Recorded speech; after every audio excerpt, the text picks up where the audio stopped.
আমরা যে অভিযোগগুলো করেছিলাম যে দুর্নীতির কারণে আজকে এই চ্যালেঞ্জের মুখে পড়েছে, সেটাকে কিন্তু আপনি কোনোভাবেই বলতে পারেন না যে সেটা মিথ্যা ছিল। কারণ ইতিমধ্যে আপনারা দেখেছেন জেল কাস্টডিতে ছিলেন আমাদের এই যে প্রাথমিক পর্ষদের যিনি মানিক ভট্টাচার্য, আমাদের প্রাক্তন শিক্ষামন্ত্রী।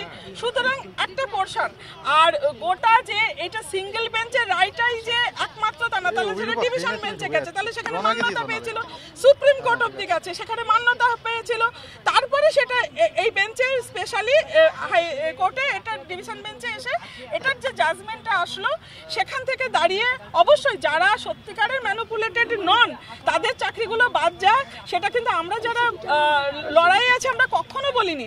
আমরা আমাদের কথাটা প্রথম থেকে এটা ছিল, যেগুলো এসএমএস এর মাধ্যমে চাকরি নিয়েছে, যারা টেট কোয়ালিফাই করেনি অথচ তারা চাকরি করছেন, যারা রিজার্ভেশন রুল ভায়োলেট করে চাকরি করছেন, যারা কিনা আমরা জানি না মেরিট লিস্ট এখনো অবধি পাবলিশড হয়নি, যারা কিনা চাকরি করছেন, সেই জায়গাগুলো তোকে আপনি অস্বীকার করতে পারেন না।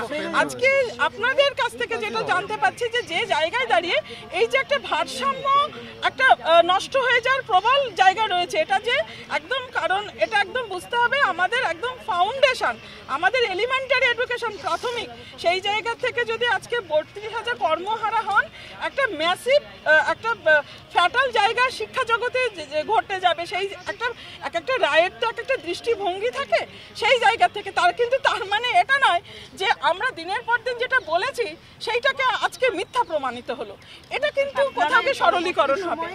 ডেফিনেটলি আমাদের আইনজীবী আমরা আমাদের মতন করে যে লড়াইটা আছে সে লড়াইটা আছে, থাকবে, এবং তার মধ্য দিয়ে এটা আমরা এগোবো।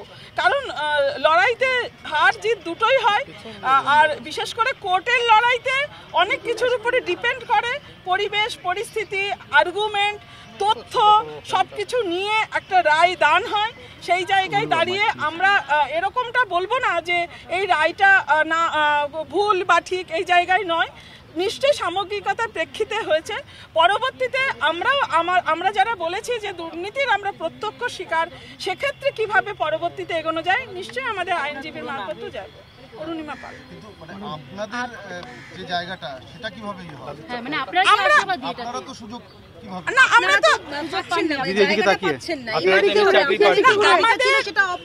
অপূরণীয়ই থেকে গেল না আমাদের, কিন্তু দেখুন তার মানে এটা নয়, আমাদের কিন্তু এখনো কেস চলছে, আমাদের কিন্তু এখনো পর্যন্ত এটা নিয়ে কোর্টে লড়াই চলছে, আপনারা রাস্তার লড়াই দেখেছেন চলছে, এবং কোর্টেও কিন্তু আমাদের লড়াই চলছে। সেখানে কিন্তু এখনো এটা প্রমাণিত হয়নি যে আমাদের দাবিগুলো অন্যায্য। আমরা সেই টেট কোয়ালিফাই না করে চাকরি চাইছি, আমরা ইন্টারভিউ যথাযথভাবে না দিয়ে চাকরি চাইছি, আমাদের academic qualification according to primary শিক্ষা পর্ষদের দেওয়া সত্ত্বেও নেই, তাও চাকরি চাইছি। সুতরাং ওই জায়গাগুলোতে আমাদের লড়াই চলছে, চলবে, আশাবাদী আমরাও একদিন না একদিন ন্যায় বিচার পাবো। আদালতের পর্যবেক্ষণ কিছু অনিয়ম হয়েছে, কিন্তু তার জন্য সবার চাকরি যাওয়া উচিত না এমনটা বলছেন। এবার বললাম তো অনেকগুলোর পরে ডিপেন্ড করে, সেই জায়গায় দাঁড়িয়ে তারা ভেবেছেন যে অনিয়মের নিশ্চয়ই তার মেরামতের ব্যবস্থা হবে, রিপেয়ার করবে। সেটা হলো যারা প্রাথমিক শিক্ষা পর্ষদ, সরকার, আজকে যদি সরকার প্রাথমিক শিক্ষা পর্ষদ এই ব্যাপারে সদর্থক ভূমিকা নিয়ে এগিয়ে আসতো জল এতদূর গড়ানোর কথাই না। আজকে কেন আমাদের এই জায়গায় পৌঁছতে হবে? যে স্বশাসিত সংস্থা সে যদি ঠিক তার রোল প্লে করে, এই জায়গায় আসে না, কিন্তু এসেছে দুর্ভাগ্যের। সেই জন্য আমাদের রাস্তার লড়াইয়ের সাথে কোর্টের লড়াই করতে হচ্ছে। দেখা যাক আগামী বলবে কি হয়। আরো একটা বিষয়, 264 জন প্রার্থীর দুর্নীতি হয়েছে। আর নিশ্চয় এইটা তো এখানে দেখুন, এখানে তো এই যে বললেন দিদি যে এটা তো কোথাও গিয়ে অ্যাডমিট করলেন যে অনিয়ম বেনিয়ম হয়েছে। এই অনিয়ম বেনিয়ম কেন হয়েছে সেটা তো আমরা চাইবো যে পরবর্তীতে সদুত্তর আসুক। অনিয়ম বেনিয়ম তার এমনি হয়নি, সেখানে আর্থিক লেনদেন হয়েছে, যে কারণে কিনা আজকে প্রাথমিক শিক্ষা পর্ষদের মানিক ভট্টাচার্য আর এই শিক্ষামন্ত্রী তারা জেল কাস্টডি থেকে বেলে আছে এখন। সুতরাং এটা তো মিথ্যে নয় যে আমাদের অভিযোগগুলো ছিল যে অর্থের বিনিময়ে চাকরি বিক্রি হয়েছে। এই অনিয়ম বেনিয়মের পিছনে আর্থিক লেনদেন একটা বড় কারণ। যারা বেনিফিশিয়ারি হয়েছেন তারা তো জানেন যে কেন নাকি এই যে জীবন কৃষ্ণ সাহা, এগুলো কি সব অন্য জায়গা থেকে, অন্য রাজ্য বা অন্য দেশ থেকে আসছে? নিশ্চয় না, আমাদের এখানকার জনপ্রতিনিধি।